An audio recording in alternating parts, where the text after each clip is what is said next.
Сәлем, құрметті көрермен.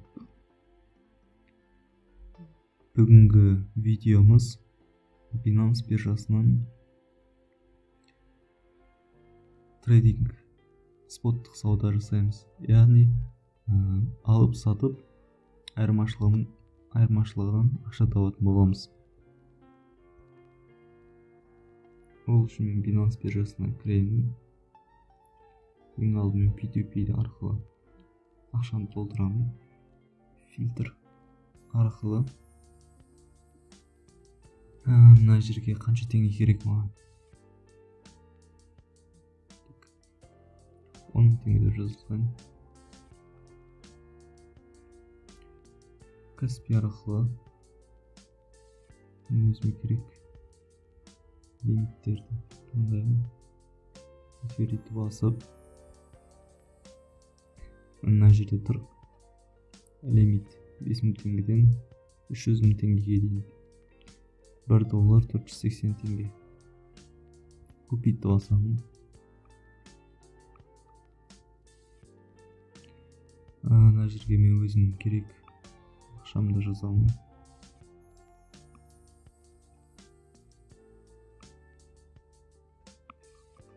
Бұл жерде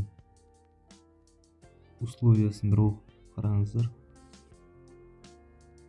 Және купит батырмасын басамын.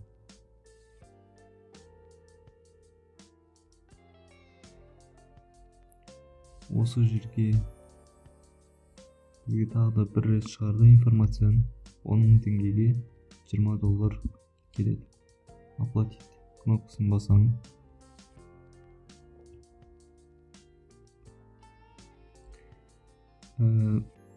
Осы кісіге қазір аударатын боламын.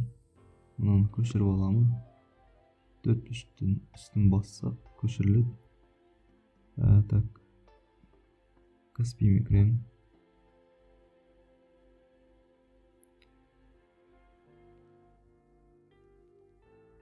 Карта арқылы ставить етемін. 10.000 теңге. 85-62.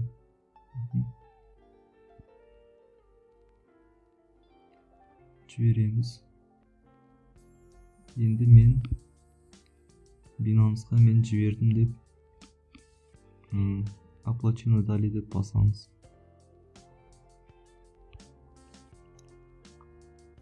Егер жаңағыдай бір жағдайлар проблема туындап жатса, мына жерге жаңағы кісімен байланыссаңыз болады. SMS-ге кіріп осылай жасақ болады.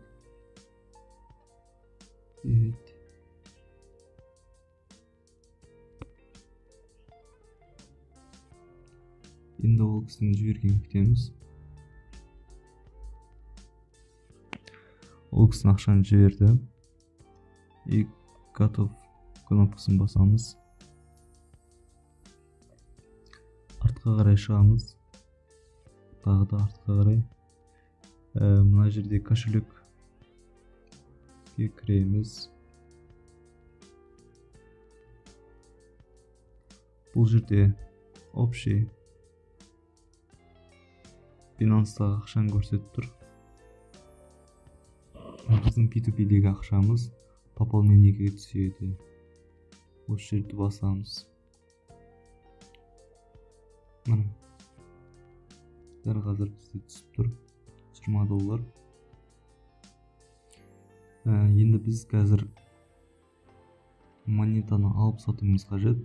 Ол үшін біз спотовый аккаунтымызға аударымыз керек. Яғни пополнениеден спотовыйға аударымыз керек. Ол үшін перевод кнопкасын басамыз.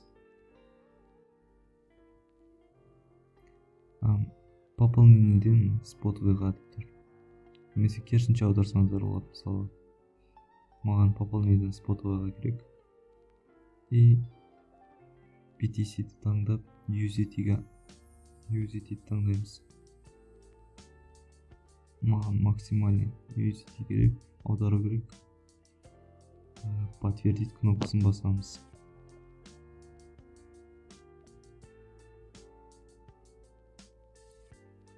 успешномын.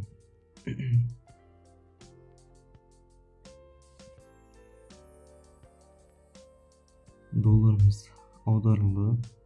Енді бізге монетаны алып сату керек. Ол үшін маған қажет CoinMarketCap.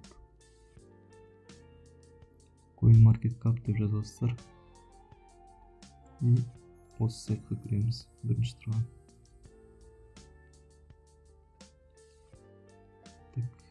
Қандай монета алып сатсақ болады? Эфиримді көрейік.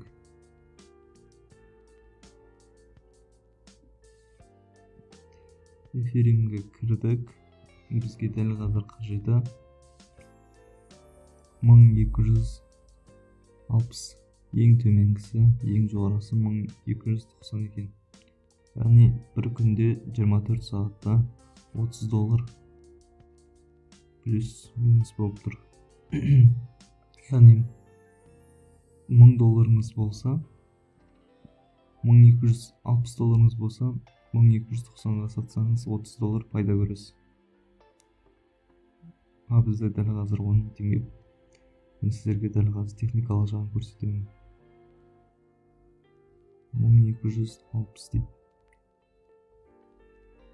Яғни мына жерге Binance'ға кіріп, бізде дәл қазір спот ойда тұр. Юз етеміз. Сделкаға кіреміз. Дәл қазір менде эфиримнің өзі шығып тұр. Осында да қалай іздеу керек екенін көрсетейін. Үстімен басамыз. Поиск деген жерге жаңағы эфирим, яғни тикері ETH. И USDT деп тұрмын. Осының үстінен басамыз.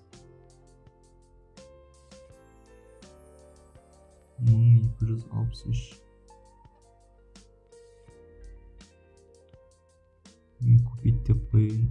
Ордер ашып. Мысалы 1263. 66 болып тұр дәл қазір.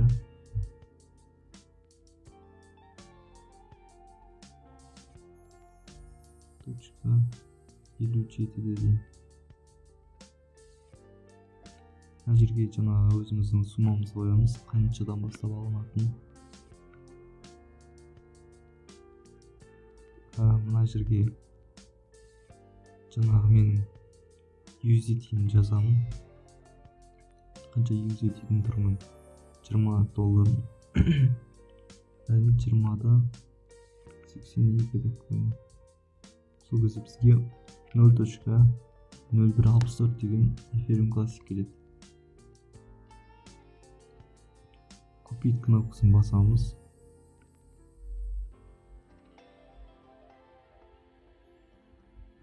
Дәл қазір ордер ашылды. 1263.57. Дәл қазір келетін болсам, алынады да. Оған дейін күте тұрамыз.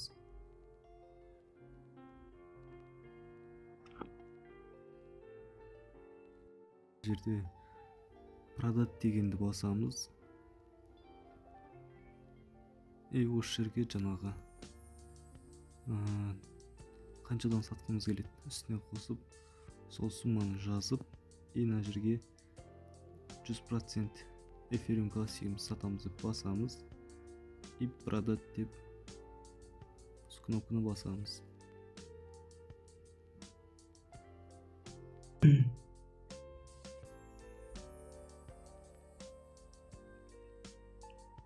Жаңа графикаға қайтадан кірейін.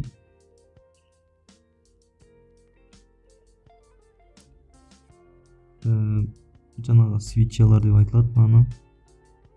Әрбір свитчі мен қазір 15 минутқа қойып қойдым, таймфрейм. Яғни мына іште әрбір талшық свитчалар 15 минутты көрсетеді. Яғни мына жерде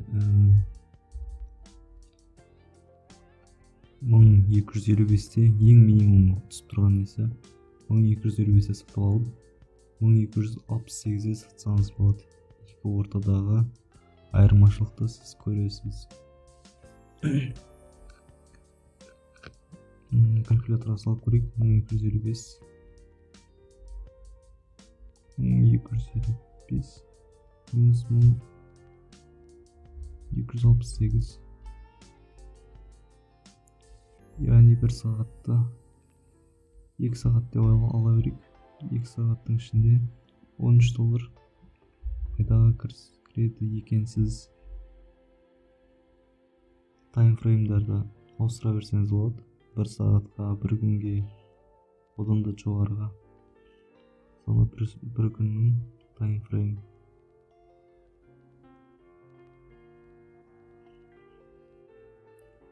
Хорошо.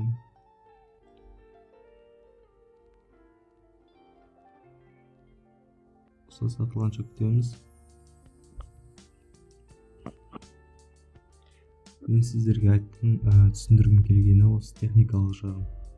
Негізінде $1000, $2000 атсаңыздар нормальный пайда көруге болады бір күнде. Ордерім жабылды. Осы дәл қазір. Енді мен кошелекке кіремін. Бұл жерде менде USDT 20-да 67 болып тұр. Негізі 20-да 80 қойған тұғым мен. Яғни 20 цент жоқ болып кетті. Себебі жаңағы Ethereum Classic пен USDT-ның арасында қойған кезде ортасында комиссия бар тұғын. Оны да ескерген дұрыс. Негізі крупный ақшамен жаңағы ойнасаңыздар, ол кезде білінбейді. Ең басты мақсатым осы техникалық жағын сіздерге үйрету. Дәл осылай жасап отыратын болсаңыздар, бір 200-300 мың теңгені айналдыратын болсаңыздар, айына 150-200 мың теңгедей табуға болады. Осы сабағымызда сіздер алып сатуды үйреніңіздер. Келесі сабағымызда, келесі видеомызда боттың өзі қалай алып сату керек екенін көрсететін боламын. Назар салып тыңдағандарыңызға рахмет. Байланыста Шерали Инвест.